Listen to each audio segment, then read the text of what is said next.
Ghislaine a prêté, selon elle, 58 000 € à son ex-compagnon, une dette qu'il refuse d'honorer. Aujourd'hui, il y a urgence, car Ghislaine ne peut plus régler son crédit. Elle risque de se retrouver très rapidement à la rue. Regardez ce reportage exceptionnel, il est signé Catherine Brochard. De toute façon, tu t'es fait complètement manipuler. Alors, à un point, tu étais une marionnette. Il m'a considéré vraiment comme un pion avec un porte-monnaie.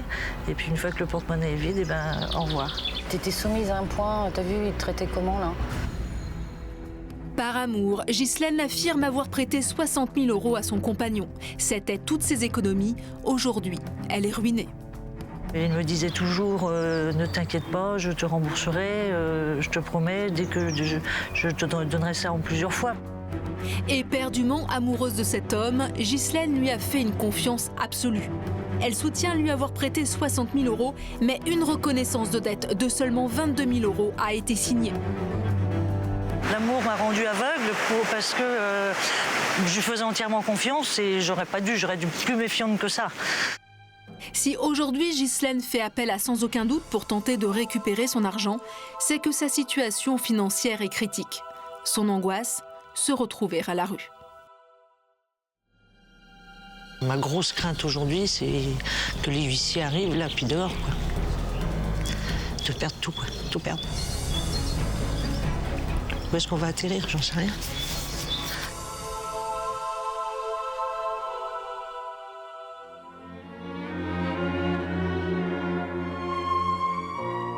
Alors, comment cette femme de 47 ans a-t-elle pu se retrouver dans une situation qui l'a amenée à perdre tout ce qu'elle possédait?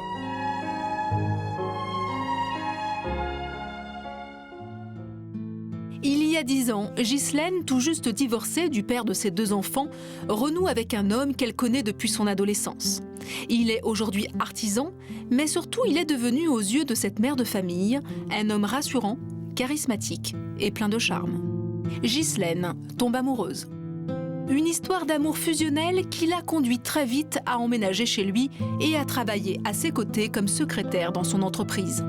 En semaine, les tourtereaux ne se quittent plus et le week-end, c'est au bord de la mer, près de la Baule, qu'ils se détendent dans ce mobile home. C'était l'époque où ils étaient heureux.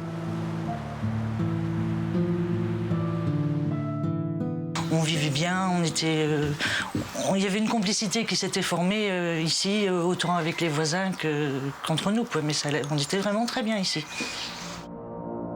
Régulièrement, son compagnon lui aurait demandé de l'argent afin de le réinjecter dans sa société. Amoureuse, elle lui fait confiance et lui prête les sommes demandées. Les premiers versements dateraient de 1999, année durant laquelle il aurait encaissé plus de 15 000 €. À cette époque, Ghislaine a de l'argent de côté car elle vient de toucher l'héritage de son papa. Il me disait toujours ne t'inquiète pas, je te rembourserai, je te promets, dès que je te donnerai ça en plusieurs fois, mais je te rembourserai, fais-moi confiance. Donc j'ai dit oui, j'ai dit oui. L'année suivante, il lui aurait remboursé la moitié de cette somme. Un geste rassurant qui met Ghislaine en confiance. À partir de ce moment-là, c'est l'engrenage. Son concubin lui aurait demandé de plus en plus d'argent et elle aurait prêté sans compter. Au total, Ghislaine affirme avoir versé à son compagnon 59 635 € et ce dernier ne lui aurait remboursé que 12 424 €. J'aurais fait n'importe quoi pour lui faire plaisir. Il aurait pu me demander n'importe quoi, que oui, j'étais capable de faire beaucoup de choses, quoi. Sur les 59 635 €, une seule reconnaissance de dette de 22 867 € a été signée. Au sein du couple, l'argent devient un sujet de discorde. Un soir d'été, c'est la dispute de trop. Nous sommes le 14 juillet 2006. Après une violente dispute à la maison, Ghislaine prend alors sa voiture sans savoir où aller. Elle n'a plus de toit. Elle décide donc d'aller se réfugier dans le mobile home à la Baule. Après 1h30 de route, elle arrive enfin sur place. Je me suis réfugiée ici, n'ayant pas de toit, aucun endroit où aller. Donc pour moi, c'était la seule solution, c'était de venir vivre ici. Pendant un temps, le temps que je puisse trouver un toit. Sinon, j'étais à la rue. J'en avais très lourd sur la patate, sur le cœur, le fait de me retrouver sans rien. Je me sentais vide, complètement vide. C'est auprès de sa voisine, Régine, qu'elle trouve un peu de réconfort. Aujourd'hui, son amie ne lui cache pas ce qu'elle pense. Moi, je trouve, tu vois, qu'il a vraiment joué un jeu avec toi. Parce qu'en fait, même vis-à-vis de nous, il faisait l'homme très amoureux, il était au petit soin pour toi et autres. Et puis, quand on le connaissait bien et que, au quotidien, après, quand je commençais à le connaître, on voyait bien en fait que c'était que du superflu, quoi. Moi, j'étais complètement aveugle, quoi.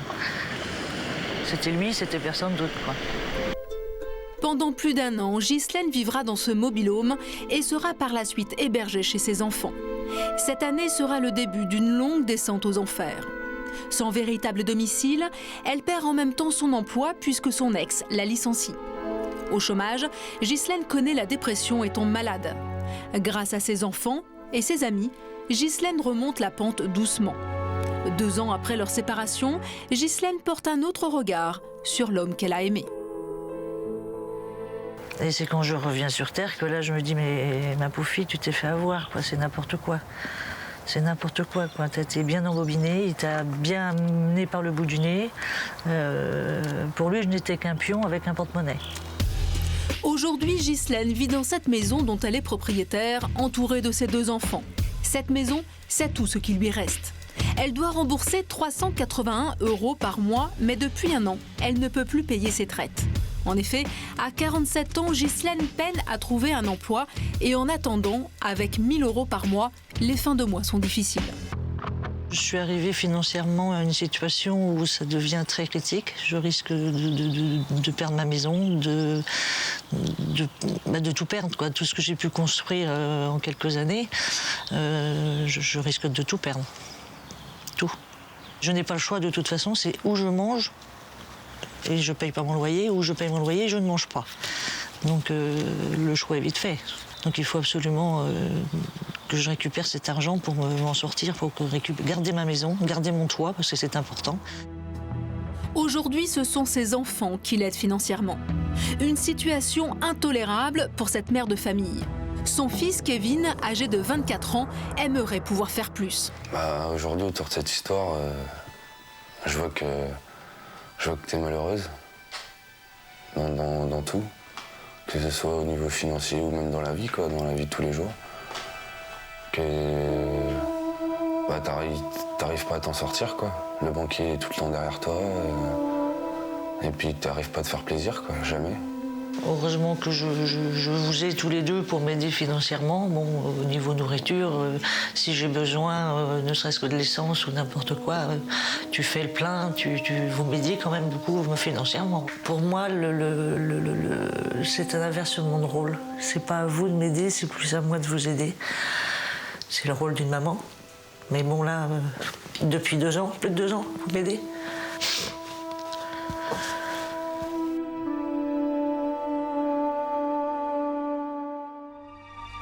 Bien décidée à récupérer son argent, Ghislaine entame alors une procédure judiciaire. L'année dernière, le juge ordonne à son ex-compagnon de procéder à un remboursement de 19 943 €. Ghislaine fait alors appel à un huissier, sans succès. C'était il y a 1 an. Aujourd'hui, faute de moyens, elle ne peut se permettre de mandater un nouvel huissier. Ruinée, Ghislaine craint de perdre sa maison. En effet, il ne lui reste plus que quelques jours pour régler ses dettes auprès de sa banque. À défaut, elle sera contrainte de vendre la seule chose qui lui appartienne, sa maison. Ma grosse crainte aujourd'hui, c'est que les huissiers arrivent là, puis dehors, quoi. De perdre tout, quoi. Tout perdre. Quand je vois ça, j'ai envie de me battre encore plus, quoi. De continuer à être à côté de maman et puis voilà, qu'elle s'en sorte, quoi. Devant l'urgence de la situation, elle appelle son ex-compagnon afin d'obtenir des explications. Immédiatement, l'intéressé nie avoir en sa possession une quelconque reconnaissance de dette.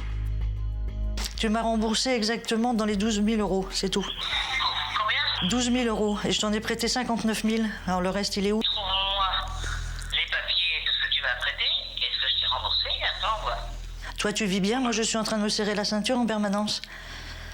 Après, il faudra envoyer un code Ah, faut travailler, t'es bien gentil, toi, faut pouvoir le faire. Selon toi, combien tu me dois? Combien je te dois? Oh, l'estime peut-être? Je n'ai pas un seul centime D'abord, Bah, tu bosses. de ta part. je parle pas de... Je parle pas du tout du financier. Tu fais ce que tu veux. Pour toi, combien que... J'en sais rien, toi. Tu vas pas me casser les couilles, à faire classer. À bon ordre, salut. Je me rends compte qu'il est vraiment de très très mauvaise foi. Il veut pas admettre la somme qu'il me doit, quoi. Il veut pas l'admettre du tout. La reconnaissance de dette, il la retrouve pas. Et puis bon, apparemment, il a pas cherché, et puis il a pas envie de la chercher. Mais bon, c'est facile, j'en fais autant, moi aussi. Hein. Et puis bon, après, vous avez vu, il vient vulgaire, enfin... Comme d'habitude, chaque contact téléphonique n'est que reproches et règlement de compte. Pour Ghislaine, cet appel est un échec, mais hors de question pour elle de baisser les bras, bien au contraire. Sur le plateau de Sans aucun doute, nous tenterons de rétablir le dialogue et surtout de faire les comptes. Bonsoir Ghislaine. Bonsoir. À vos côtés, celle qui vous soutient, celle qui vous porte. Il y a Régine, elle va vous aider encore au cours de cette émission. Vous avez aujourd'hui des mots assez durs. Et moi, je suis désolé de vous poser la question, mais est-ce que vous pensez qu'il vous a un jour véritablement aimé? Pour moi, non. Maintenant, non, je pense pas.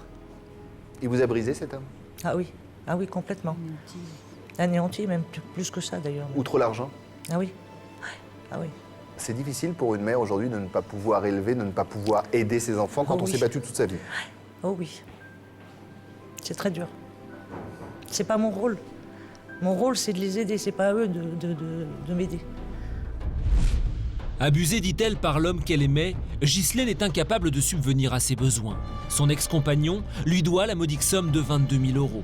Asphyxiée financièrement, épuisée moralement, Ghislaine s'en remet aux équipes de Sans aucun doute afin qu'elles lui portent assistance. Au préalable, une question se pose.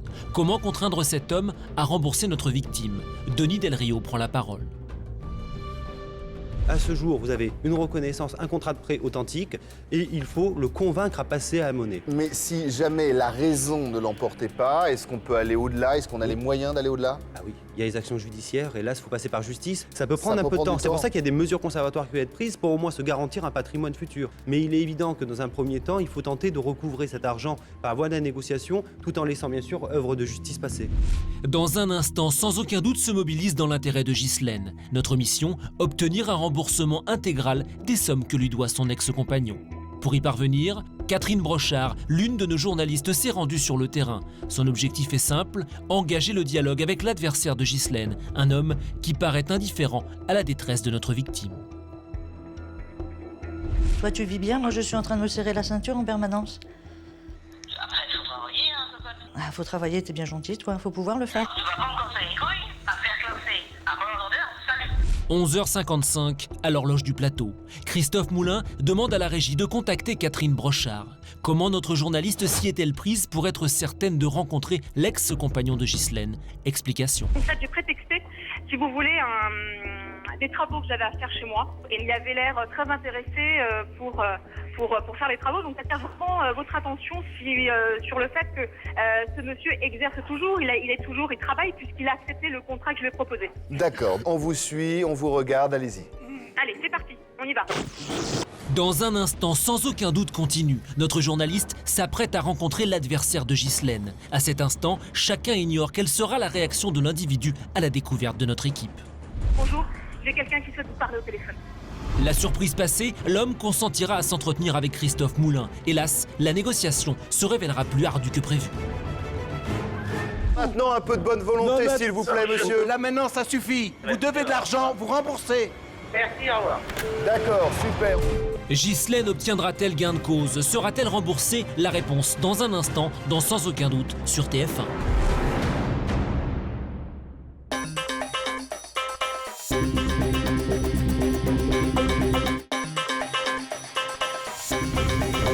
Il y a un instant, notre journaliste Catherine Brochard s'apprêtait à rencontrer le débiteur de Ghislaine. L'homme n'est autre que son ex-compagnon.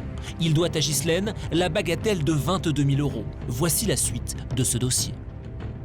On vous suit, on vous regarde, allez-y. Allez, c'est parti, on y va. Catherine Brochard se dirige au pas de course vers le lieu du rendez-vous. Reste discret, hein, Nico. Hein. À son arrivée, notre journaliste aperçoit l'homme attablé dans un café. Je pense l'avoir repéré, Christophe. Il est temps pour notre équipe de tomber le masque. Bonjour, j'ai quelqu'un qui souhaite vous parler au téléphone. Oui, allô? Oui, bonjour, je me présente, je suis Christophe Moulin, je suis le présentateur de l'émission Sans aucun doute. Oui. Je vous téléphone tout simplement, vous connaissez le principe de cette émission, j'ai Ghislaine avec moi et elle m'a parlé d'argent, bien évidemment, qu'elle voudrait récupérer. On a une décision de justice qui est à 19 000 €, donc où est la part du vrai dans tout cela? Moi, j'ai un avocat qui s'en occupe, donc aujourd'hui, j'ai rien à dire. Mais non, mais écoutez, on pourrait peut-être laisser tomber les procédures et les avocats et d'essayer de voir si on peut pas s'arranger à l'amiable. Ah, les 22 000 €, il y a une reconnaissance de dette qui a été faite. Soit, aujourd'hui, c'est vu par justice, j'ai un avocat qui va s'en occuper. Mais vous n'avez pas d'avocat visiblement dans le dossier? Il n'y a pas eu de dossier de montée. Donc vous n'avez pas d'avocat aujourd'hui, d'accord. Voilà. Déjà de deux, j'avais une société, Madame Denis, elle était secrétaire chez moi. Que vous avez viré. Non, mais attendez, pourquoi vous me parlez de virer? Aujourd'hui, quand on a une personne qui est incompétente dans une entreprise et qui veut faire un dépôt de bilan d'une entreprise, je pense qu'on l'a licencié. J'aurais pu la licencier par faute grave. Alors, elle a juste été licenciée économique. L'ancien conjoint de Ghislaine ne semble pas disposé à régler le problème à l'amiable. C'est une mauvaise nouvelle, car pour Ghislaine, l'urgence est absolue. Ses conditions matérielles et morales se dégradent de jour en jour. Ma grosse crainte aujourd'hui, c'est que les huissiers arrivent là, puis dehors, quoi. De perdre tout perdre. C'est dire l'impérieuse nécessité pour notre équipe d'aboutir à un accord entre les deux parties. Sur le plateau, l'échange se poursuit. Christophe Moulin s'échine à convaincre son interlocuteur de tendre la main à Ghislaine. Vous êtes aimé. C'est vrai. Bah alors vous allez pouvoir faire quand même quelques excuses, ce qui serait sympathique. Bon, des excuses, je vais vous dire, oui. D'accord. Alors, l'autre chose aussi, toujours dans ce souci de vérité que j'ai pour savoir, elle dit aujourd'hui, Ghislaine, que vous l'avez manipulée pour lui prendre cet argent et qu'elle se considérait tout simplement comme une sorte de porte-monnaie sur pattes. Ah non, c'est faux. Ne m'aurait pas fait des faux de bilan et tout ce qui va avec, nous en serions pas là aujourd'hui. Maître Del Rio. Oui, monsieur, bonjour. Entre 1999 et 2005, madame vous a versé directement une somme globale de près de 60 000 €, 58 831 €. Est-ce que vous reconnaissez cette dette? Je ne peux pas vous dire le montant. Pourtant, nous, on a un justificatif des mouvements de fonds et des versements à votre profit. Par ailleurs, vous avez signé un acte de prêt par devant notaire, là où, à mon avis, ça sera difficile de dire le contraire, pour un montant de 22 000 €. Vous reconnaissez cette somme? Nous sommes d'accord. Mais tout à fait, mais je... Tout à fait. Alors aujourd'hui, qu'est-ce que vous proposez pour procéder au remboursement des dettes? Mais vous me parlez pas comme ça, s'il vous plaît. Mais je vous parle pas comme ça, je vous parle juste, je veux juste partir sur une base de discussion. Bah là, on fera ce qu'il faut. Vous devez à Ghislaine 22 000 €. Maintenant, je voudrais savoir, ici, avant toute pression, comment on peut trouver une solution aujourd'hui. Elle m'a fait faire un dépôt de bilan de mon entreprise. J'ai fait ce qu'elle en a eu à foutre. Elle a été à se paloter à la... J'ai voulu redémarrer mon entreprise, elle a encore tout cabossé pour que j'y arrive. Vous croyez qu'aujourd'hui je vais tirer le petit doigt? Allez-y. Bonjour Camille. monsieur Maître Cordeste. Écoutez, moi je vais être très claire. Ouais. Vous avez une reconnaissance de dette sur laquelle vous avez remboursé une partie. Vous restez aujourd'hui devoir sur cette reconnaissance de dette à Ghislaine 18 000 €. Vous travaillez, on fait comment pour rembourser ces 18 000 €? Il y a 2 ans, j'ai voulu vendre le mobil-home qui m'appartient pour la rembourser. D'accord. Elle n'a jamais voulu me donner le mobil-home. Entre Ghislaine et son ex-conjoint, les tensions sont encore vives. Comment trouver une issue heureuse dans ce contexte? Une équation difficile que notre médiateur, Joseph Elmaleh, s'applique à résoudre à son tour, sur le plateau de Sans aucun doute. Moi, je vous la donne, la solution. Qu'est-ce que vous en pensez? Je vous écoute. Hein. Le mobil-home, je peux le récupérer? Non. Pourquoi? Parce que... D'accord. Parce que madame passe dedans. Non. Pardon? Non, je vous dis non. Non, j'ai bien compris, mais pourquoi? Et même, je vais vous dire aujourd'hui. Ouais. Aujourd'hui, présent. Donc, je vais porter plainte à la gendarmerie ce matin pour vol. En plus, dans mon mobil-home, elle m'a volé des télévisions, DVD, magnétoscope. Mais elle est là, Franchement, Ghislaine. attendez. Elle vous a rien Mais volé, elle y était pas. vous Donc avez je l'air- sais pas si vous avez dissimulé les télévisions. Non, mais on s'en Alors fout. maintenant, un peu de bonne volonté, Non, mais s'il vous plaît, monsieur. Franchement, d'accuser une personne de vous avoir volé des pseudo-téléviseurs, sachant que vous lui devez 60 000 euros. Là maintenant, ça suffit. Vous devez de l'argent, vous remboursez. Merci, au revoir. D'accord, super.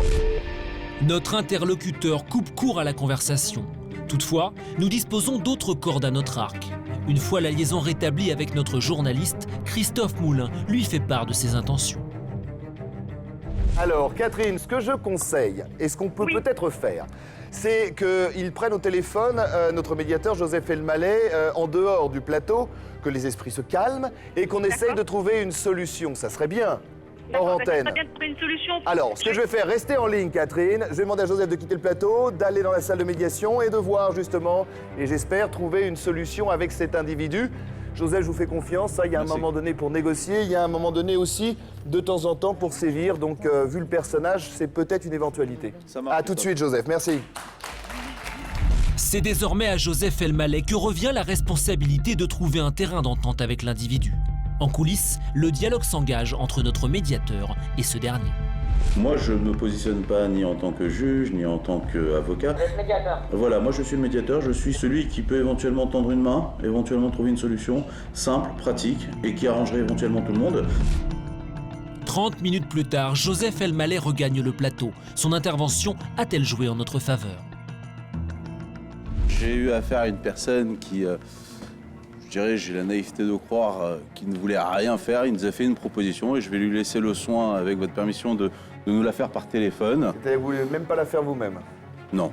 Bon, ben, Catherine Brochard, vous êtes toujours avec ce monsieur?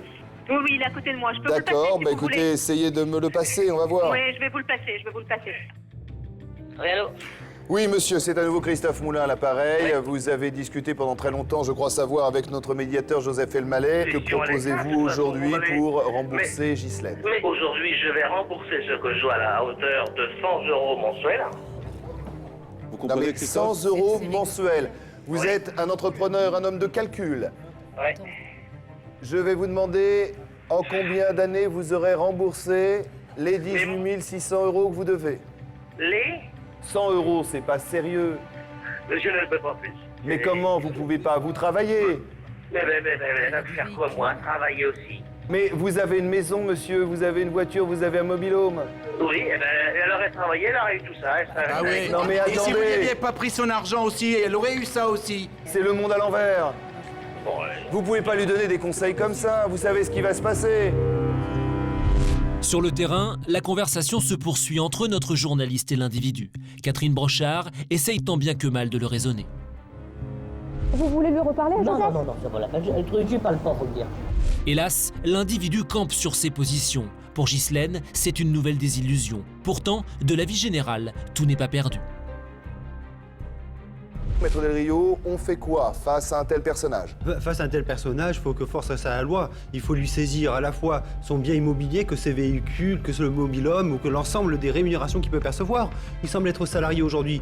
Eh ben, son employeur va savoir quelle est la qualité du bonhomme. Et vous verrez qu'on ne mettra pas 20 ans à recouvrer les sommes qui sont dues. Alors, je suppose que Ghislaine va avoir besoin d'un avocat ou pas? Oui, bah, Oui. l'aide juridictionnelle pour... il y a D'accord, très donc bons ça veut dire que avocats à ça l'aide lui coûtera rien. juridictionnelle. L'important, c'est d'avoir cet avocat, vous l'aurez, ça va pas vous coûter 1 euro Et et c'est il très va vous rapide. aider. Et si vous avez besoin de conseils, de toute façon, nous sommes là sur ce plateau pour le faire.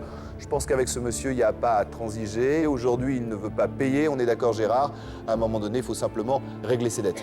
Absolument. En tout cas, je vous souhaite bon courage. Si vous avez besoin de quoi que ce soit, on est là. Et puis voilà, ce monsieur, on lui donne rendez-vous devant un tribunal. Vous avez vos enfants. Longue vie et puis Merci beaucoup. voilà. Merci à tout le monde. Oui, merci. Hein? C'est une super équipe, géniale.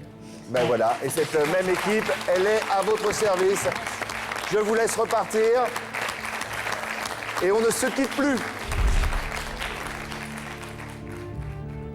À la suite de notre enregistrement, Ghislaine a engagé des poursuites à l'encontre de son ex-conjoint. Nous vous tiendrons prochainement informés des suites que la justice réserve à cette affaire.